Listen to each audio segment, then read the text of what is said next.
Hello, I'm David Matheson of SmartOrg, and I'm here to explain about the deliverables in a formulation workshop using the Lightscribe case. As a way of getting started, let's think about the success in innovation.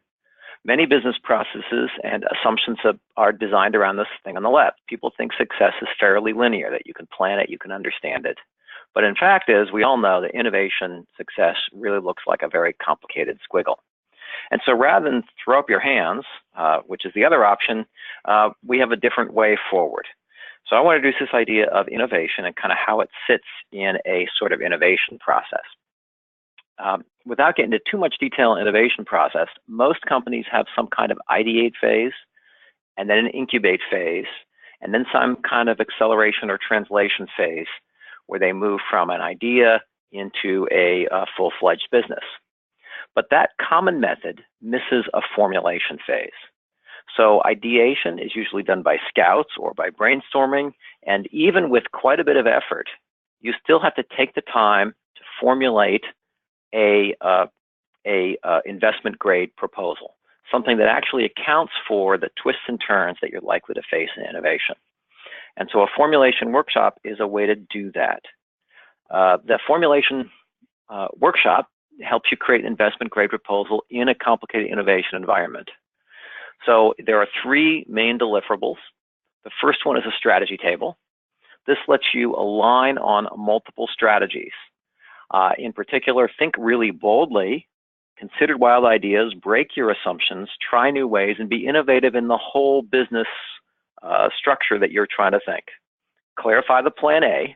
And we all know about innovation, it almost never works as planned, so you understand the contingencies and being able, and when you should switch and what directions you're going to be considering and things like that. That will tremendously help in your communication about innovation and your ability to change up as you go. Second is the learning plan. This is quite distinct from an execution plan. The learning plan lets you plan your pivots. You need to understand your proof points, those critical issues which will completely change up the way you're going to address the problem, place them in time in a kind of plan so that you can de-risk cheaply and quickly. Most people spend too much time reworking the stuff in their comfort zone instead of getting out and de-risking the big questions. And what that fundamentally lets you do is frame an innovation investment as creating an exercise option, which makes it much more structured for incubation and much more palatable as an investment proposition. Lastly, the tornado diagram. Tornado diagram is a kind of business case that focuses on uncertainty and incorporates uncertainty into its evaluation.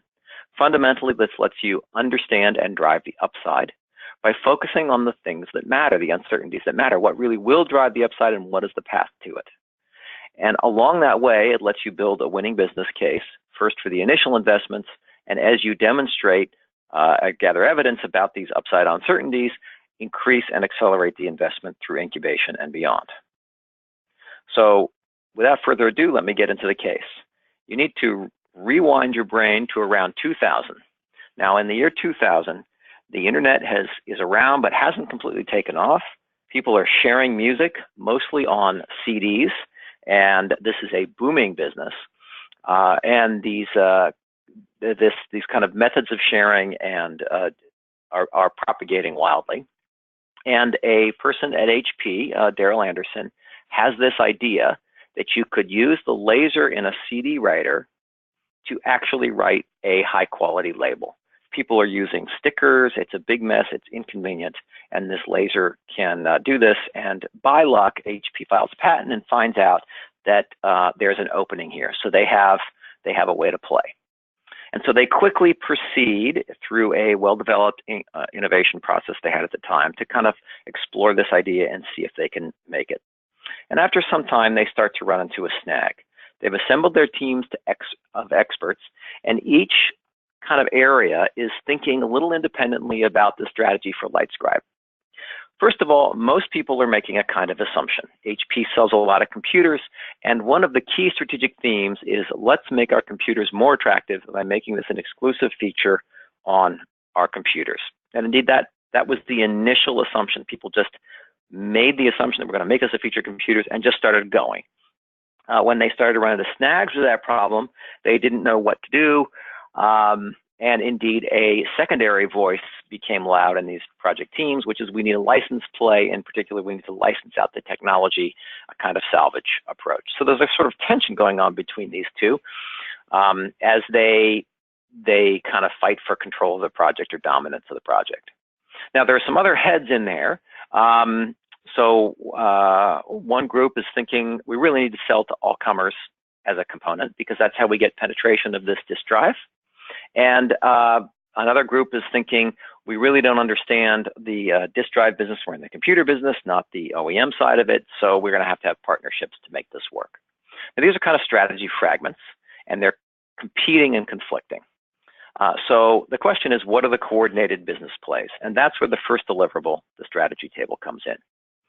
So what you do in a strategy table is you identify the major decisions. These are listed across the top in gray that really control the way you make the business play. So in this case, we're looking at things like brand and business model and market scope and so on. Then in each cell, you identify the choices you have that you could actually use to drive this project that would sort of cement the business. So for example, in brand, you could go with an HP brand, you could white label, or you could use an ingredient brand. And then the rows represent coordinated sets of choices. So if you're gonna have HP branded products for HP branded drives and disks, that means your contribution actually has to be the disk drive design, the material, and you have to work with partners, in particular, pay them a lot because you're going to be an exclusive to make this fancy disk. In the Harvest IP, of course, you just give it all away, and you're really dealing with any market. Market scope is all computers essentially, and it's white labeled. So that's where this team was. But through the strategy table exercise, it lets you try on different ideas and try out different decisions and different integrated business plays. And this group actually tried many. Over the course of about half a day, they probably developed 12 or so strategies and boiled them down to, interestingly, the top 3 here. And the third one, drive a consumer standard, represents another creative way forward. So the brand is going to be an ingredient brand like Lightscribe. And what we're going to do is we're going to build a kind of coalition working with all suppliers and then an industry standard and trademark so that while maybe because we're inside this Lightscribe coalition, our computers maybe can go first in this feature, we're going to build it in such a way that the OEMs can actually get access to the whole market. And in fact, this is the strategy they decided was their plan A. It broke the log jam and gave them a different way forward. Now, interestingly, down the road, as they went and developed this further, they realized that had problems. And so they came back and communicated some downstream pivots with the fourth strategy, drive an industry standard. The details of it don't matter that much, except to say it's a way of communicating to the investors what options you want to consider, what you're trying, and make pivoting and rethinking the strategy very responsible and clear. So that's the strategy table. First major deliverable usually takes about a group of maybe 10 people to work through it and boil it down. Next, let's move on to the learning plan. You take your plan A, you could actually make learning plans for the different strategies. Each strategy often has its own variation of a learning plan. But in particular, you want to understand your plan A or your lead strategy. So let's talk about how you plan your pivots. Now in Lightscribe, there's already a plan in play based on executing the work needed to build such a thing. HP is an engineering organization, and their development plan basically was looking at these 4 fairly technical areas. And they were very excited about these. So media, they have to develop thermochromic coatings that will work to actually make this laser thing work. Hardware, the trick here is to do it with minimal modifications to the existing drives, otherwise you're going to blow your cost structure. Imaging, HP is an imaging and printing company, or was it at this time very fundamentally, and this idea of a rotating image system instead of a raster got them really excited. And finally, software. So this plan is basically the comfort zone plan. It's certainly the execution plan. It's the work that needs to be done to make it. but it's not really a learning plan, as you will see. So what they did is we looked at how that plan would work.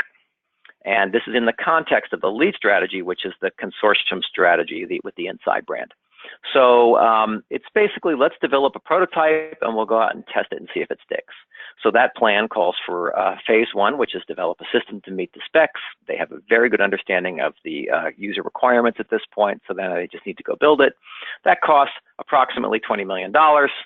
And if that succeeds, then they can use that prototype to go out and sign up their suppliers. That maybe costs $1 million. And then with their prototype and suppliers, you can develop a working, a production model, and then drive mass market adoption in phase three and enter the market with a compelling solution and industry standard. But there's a possibility of failure at each point. And you can see that this first failure point has a pretty big cost. So one of the things about this execution plan is that it's built around accomplishing what needs to be accomplished, the work, so to speak, or whatever your stage gate calls for. A learning plan is built around proof. Now, proof points are the things that will cause you to pivot or completely change your thinking. So they brainstorm a list of proof points. They've got to lock in a business model. They've got to get their IP worked out. They have to demonstrate end user enthusiasm. They've shown it actually in pretty significant trials, but they've never kind of productized it. They need to get their development partners signed up. They need to design the system. They need to get trademark and certification because it's an inside brand. It's going to be held by many. They have to work all that out.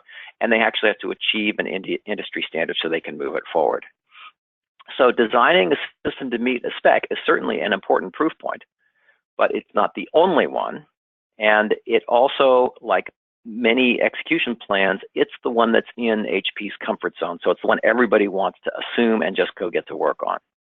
So if you map these proof points into their plan, what you see here is that the current plan has a high probability of failing slowly and expensively. So through a step which we do in a workshop, is you look at the probabilities of each of the major proof points. But basically, phase one is developing a system to meet specs, and it has a 70% chance of success.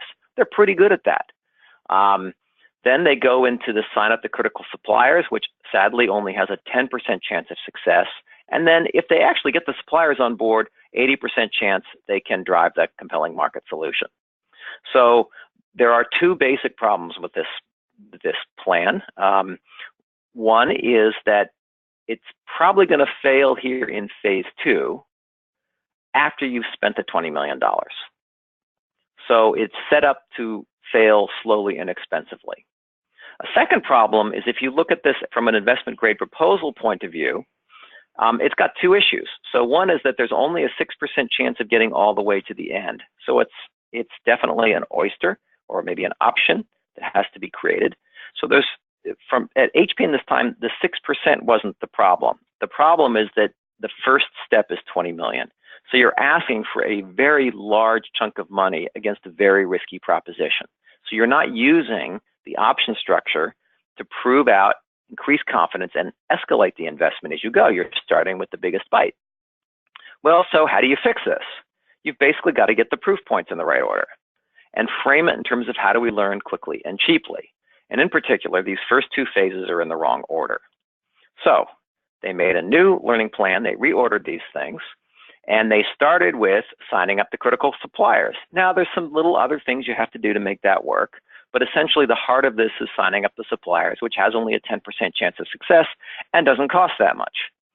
Once you have the suppliers on board, you move into the system specification and on to driving market adoption. Now, this does two important things. So first of all, if it fails, it's going to fail very quickly and cheaply, which will give them an opportunity to pivot to one of the other strategies, which is already on the table. The second thing is that if it succeeds, your confidence goes up tremendously. So from an investment grade proposal opportunity, the pitch to management is give us $1 million. We know it's very risky, but if we get through that, then we're going to escalate later. So it's a much more responsible use of capital and accelerates its learning. Now, they also found a third benefit, which is develop the system specs was in their comfort zone, and it's what they wanted to work. But this took them out of their comfort zone, just talking to the partners early. So for the individuals in the team, it actually accelerated their rate of individual learning. And so by the time they came in with the partners, they had a completely different concept of what the system spec should be. And so the prototype they developed was actually much more on target. Had they done it the other way, it would have been worse, because they would have come to the suppliers with a fully developed prototype and then gotten to some sort of engineer's battle over sort of what was right, and they wouldn't have been able to develop the partners as deeply. So just this basic mathematical or logical principle of getting the proof points in the right order also applies to accelerating the learning of the individual team members, and will make them smarter and able to deliver more effectively.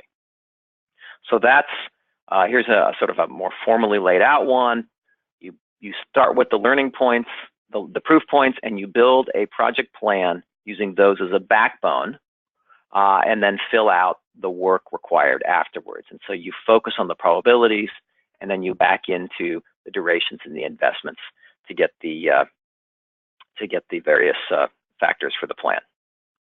So that's the second major deliverable. Doing that the first time, again in a workshop setting, maybe 10 people, usually takes around half a day. I will say that if you do more of them on different strategies, they accelerate pretty rapidly. So there's a kind of learning curve for teams as they figure out how to think in terms of the learning plans and proof points, as opposed to the traditional execution plans.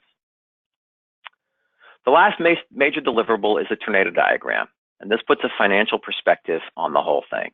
Its goal is to help you drive the upside by focusing on the uncertainties that matter and give you a path to building a winning business case. Now, in HP's case, they had a formal process, and by the time they got here, it was around 2004. They had this sort of summary sheet with customer value statements and market sizes and trend analysis and partnerships and so on.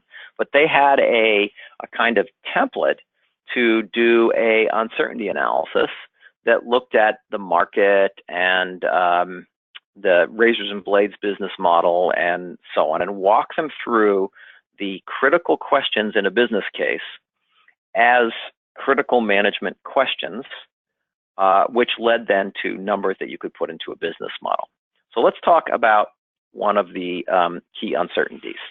So one of them is the number of labeled disks each year. So the basic way this works is you're going to sell a computer. It's going to have a Lightscribe disk drive in it, and you're not going to really pay anything for that drive, or pay anything extra rather.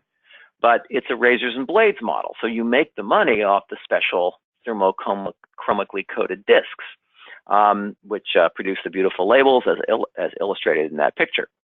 Now, at the time, they had done some market research, and that graph on the upper right there shows you an example of what many analysts were saying about CD and DVD media growth. We're here around 2004, so you can see this rainbow moves forward, and basically the analysts are having arguments about how fast this grows and over what standards dominate what fractions, but it just looks like this market's going to be huge. So additionally, they had done market surveys with people pretty extensively, and had figured out that people would probably use about 25 disks a year, within an error bars of plus or minus 20%. And there's some market segmentation, so professionals have greater use for this. So there's some details in there, but basically they were feeling really good about this, and it clearly justified pursuing, so they were going. And actually, they didn't want to talk about this uncertainty. But in the workshop, we walked through it anyway. So here's a kind of discussion around the range of uncertainty of the number of drives installed. And so we started with the optimistic one. What are the factors that would lead people to burn a lot of disks? So disk sharing grows dramatically. At the time, the internet and disk sharing were in kind of copyright legal issues, so that could have resolved to encourage disks. There were concerns about the internet was a little bit of a scary place, so security, speed, or other issues on electronic media. If those became complications, then that would favor Lightscribe. And then they thought maybe the artwork could boost it.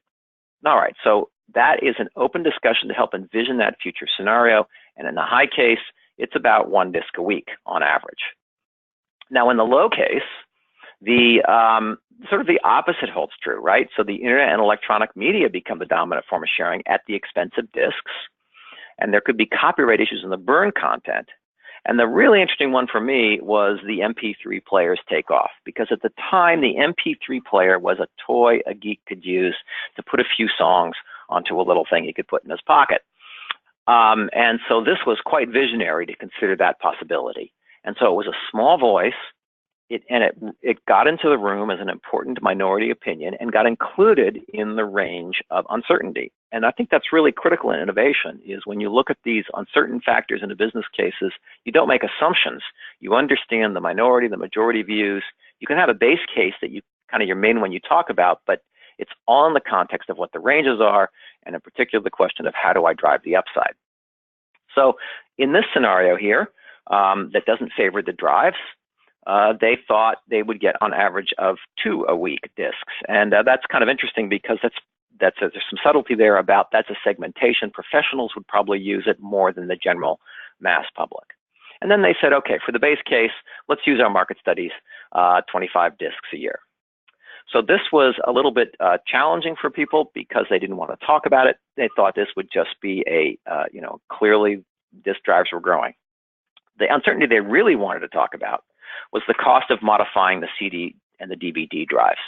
So they had done detailed engineering and supply chain estimates that gave the cost of a drive at $340 plus or minus 5%.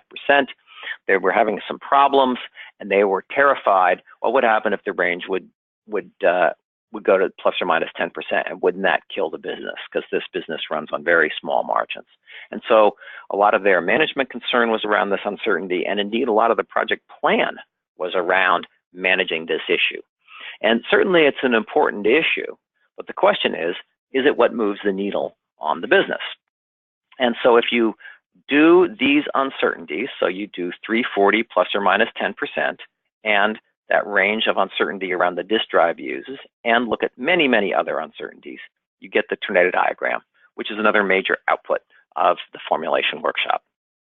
So here, you can see the width of the bars. It shows how important the uncertainty is to drive the business case.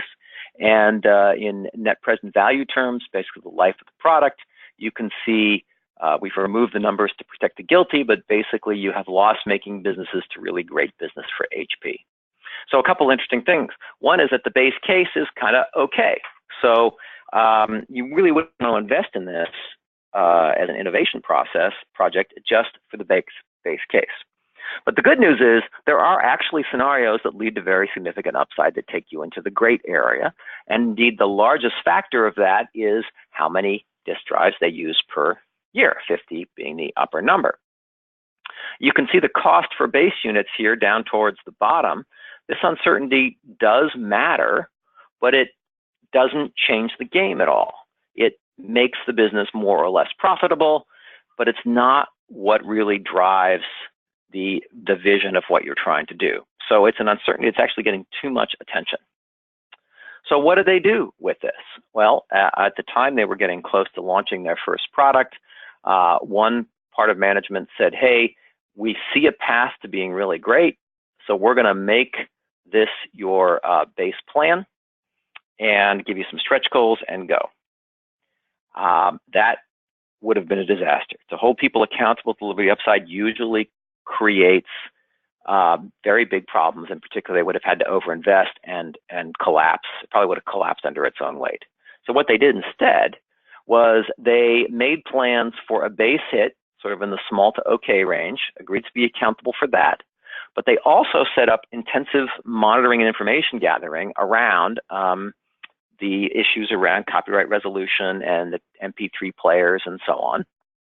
And they made a deal. They said, look, in a year, we're going to be checking, we're going to come back to you, check in on this, and if the MP3 players are taking off and the copyright resolution is favoring the internet, we're going to shift and go on a strategy that's more focused on the professionals. And if it's going in our favor, we're going to ask you to double down. So be prepared to write a very large check so we can scale this up rapidly. So they were able to build in those contingencies and find a way to get to the upsides. Now, interestingly, along the way, they did talk to Steve Jobs. who was quite interested in this project, but he said sort of cryptically at the time, I'm going a different direction. Well, we all know the direction he went, which was that the whole way people conceived of music changed with the introduction of the iPod. It went from sharing my album or my songs to I just carry all my music. This was enabled by a breakthrough in portable disk drives, which HP was aware that was a crucial technology and had been monitoring it, and they saw this coming. And I think in an environment where the success of the iPod completely was viewed as a storm that nobody could have predicted, well, HP actually had some contingencies along these lines. And as a consequence, they were able to make Lightscribe successful. One of the things I like about this case is that in the face of one of the most disruptive forces in recent innovation history, they did fine. It certainly wasn't going to be the huge dream, but Lightscribe actually was quite successful in its time. Even though they went with this inside brand, Lightscribe was HP's only inside brand label. It had a tremendous impact on Dell and made Dell look not competitive, so they got the benefits there in terms of indirectly selling their own computers. And they had a huge number of licensees. This is from 2009. I think it actually increased since then. It's been a very successful product and quite an important contribution. Now, of course, like many innovations, the chapter of this innovation is pretty much done now, but it had its day and it did very well in the face of tremendous adversity. So that is the formulation key deliverables in a formulation workshop. Each of these takes roughly half a day the first time through. They do accelerate when you do more, and it helps you create an investment grade proposal for your innovation project by delivering a strategy table, a learning plan, and a tornado diagram. Thank you so much for listening.